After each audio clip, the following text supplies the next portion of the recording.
Bonjour, aujourd'hui on va voir les formes de Hankel. Alors, il s'agit de formes quadratiques réelles qui vont pouvoir donner des renseignements sur les racines d'un polynôme de degré n à coefficient dans R. Comme développement, c'est intéressant parce que bon, il y a des formes quadratiques, il y a de la dualité et il y a évidemment des polynômes et leurs racines. Bien, alors, bon, là, ce que je veux dire, c'est que il y a deux moyens d'introduire ces formes, un moyen naturel et un moyen un peu, on va dire, parachuté, hein, en ces lendemains de législative. On va partir de l'espace E des polynômes réels de degré inférieur ou égal à n-1, et dessus, on va introduire la forme RS égale à la somme, pour k égale 1 à n, des R de alpha k, S de alpha k. Voilà. Pour toutes les racines, on compte leur multiplicité. Hein, voilà. Alors, ce qui saute aux yeux, c'est que cette forme, elle est linéaire à gauche, linéaire à droite et symétrique.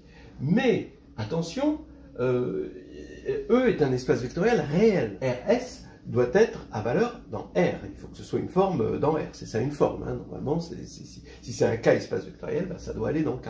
Et pas dans C, là, ici. Donc, est-ce que c'est bien sur R?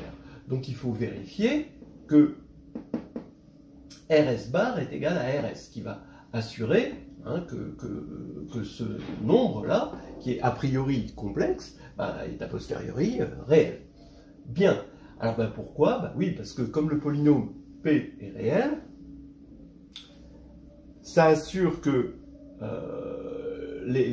si alpha k est racine, alors alpha k bar est aussi racine avec la même multiplicité. Bon, c'est ça. Donc, du coup, cette somme va être stable par bar. Et donc, ça va bien être sur R. Ça vient du fait que P, donc, est un coefficient dans R.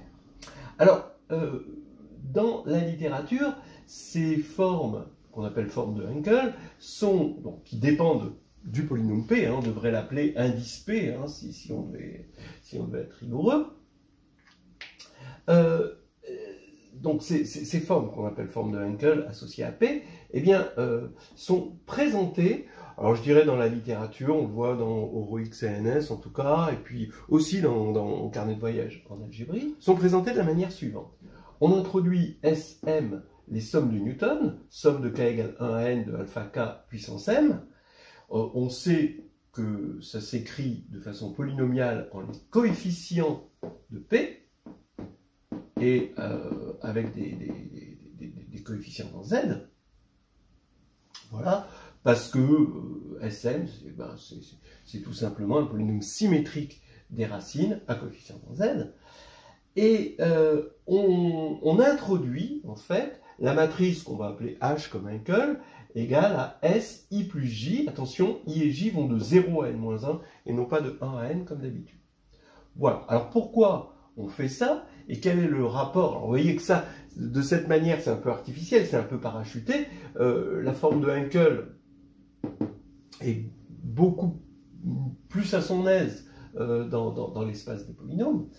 Alors, pourquoi c'est parachuté comme ça? En fait, si on regarde ici la forme et qu'on veut regarder la matrice de cette forme bilinéaire dans la base canonique de E, hein, la base des monômes, alors il faudrait regarder xi, xj, et xi, xj, donc ça fait une somme de k égale 1 à n de alpha k puissance i, alpha k puissance j, donc alpha k puissance i plus j, et donc ça fait une somme ici avec m égale i plus j, et c'est pour ça qu'on utilise cette matrice-là. Voilà, alors comme on est sur une forme quadratique réelle, on va s'intéresser évidemment à sa signature.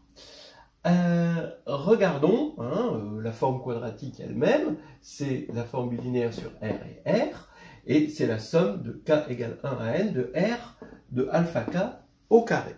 Alors déjà, on sait que c'est important les formes quadratiques positives, et on a envie de dire que ça c'est positif. Attention, non, c'est pas positif. Par exemple, si vous prenez P égale x2 plus 1, vous allez avoir que x, la forme quadratique sur x, donc x, ça va être i carré plus moins i carré, et donc ça va faire moins 2. Donc vous voyez, ce n'est pas toujours positif. En revanche, si les alpha k sont tous réels, alors là, c'est positif. Donc on va attaquer par ce biais-là. Regardons le cas où les alpha k sont tous réels. Dans ce cas-là, on voit que la forme est positive. D'accord ? Voilà, tout ça, c'est positif si les alpha k sont tous réels.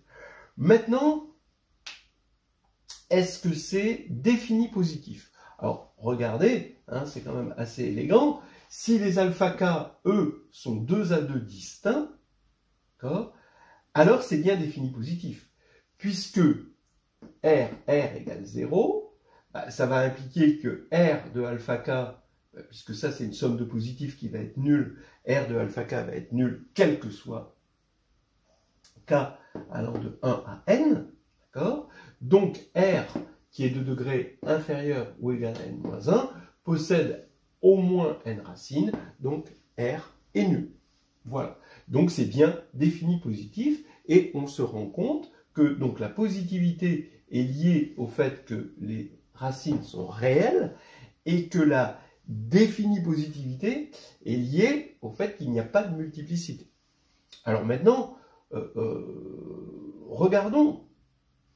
On va continuer dans l'hypothèse des alpha k 2 à 2 distincts et regardons une base orthonormée naturelle. Puisque les alpha k sont réels, on peut dire que f alpha k de R est bien réel, d'accord?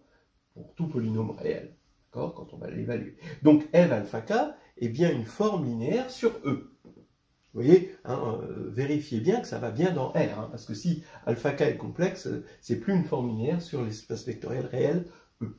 Donc ici, on a une somme de formes linéaires au carré. Ah, alors ça nous dit quelque chose, ça. Oui, parce que si ce sont des formes indépendantes, alors on va pouvoir dire des choses sur la forme quadratique.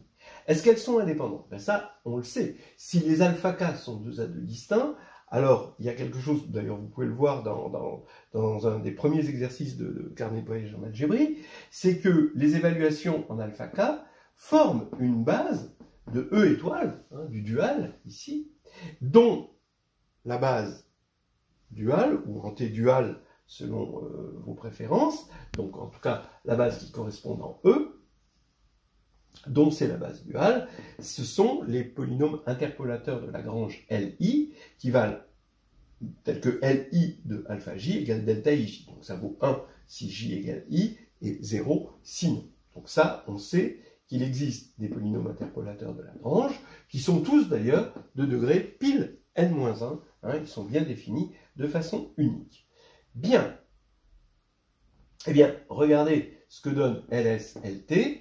Évidemment, hein, donc ça c'est normal, c'est déjà d'ailleurs dans cette formule-là, LS-LT, eh ben, c'est la somme pour k égale 1 à n de LS de alpha k, LT de alpha k, et donc ça, ça fait cette somme-là, évidemment, d'après ça, et il n'y a qu'une seule possibilité pour ne pas avoir 0 dans cette somme, c'est si k égale s et k égale t. Mais dans ce cas-là, il faudrait que s soit égal à t. Donc ça, c'est égal à delta st. Ce qui fait que lorsque les alpha k sont 2 à 2 distincts réels, eh ben, on a une forme bilinéaire symétrique définie positive avec une base orthonormée, c'est la base des Li. Voilà. Qui nous vient directement, finalement, de cette formule et que les évaluations sont à valeur réelle et forment une base. Voilà. Bon, alors maintenant, alpha k vont être supposés réels, encore une fois, mais avec une multiplicité mk.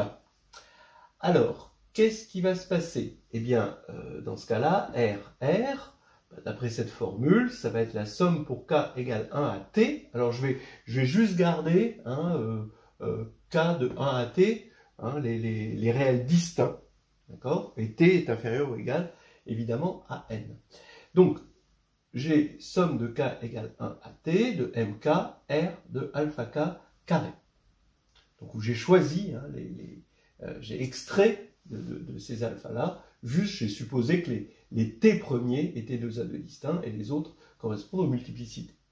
Donc, il s'agit d'une combinaison linéaire de formes linéaires, hein, je vous rappelle que c'est bien des formes linéaires parce que les alpha k sont réels, au carré, et comme les alpha k, k de 1 à t ont été choisis distincts, les évaluations sont linéairement indépendantes, alors on sait dans ce cas-là, hein, qu'on a mis ça sous une forme qui nous donne directement la signature sur R. Donc la signature, bah, on le voit, c'est directement, donc on peut déjà conclure que si les alpha k sont dans R, la signature c'est T0. Il y a T éléments, ça c'est strictement positif par définition, les multiplicités sont évidemment strictement positives, hein, voilà. Donc c'est T0. Maintenant, on peut donc remarquer que le rang c'est T et dire un petit peu plus sur le noyau. Si je regarde les NJ, ici c'est XJ facteur de ce polynôme-là, donc c'est le produit des x moins alpha i allant de 1 à t, donc ça c'est un polynôme qui est scindé simple sur R.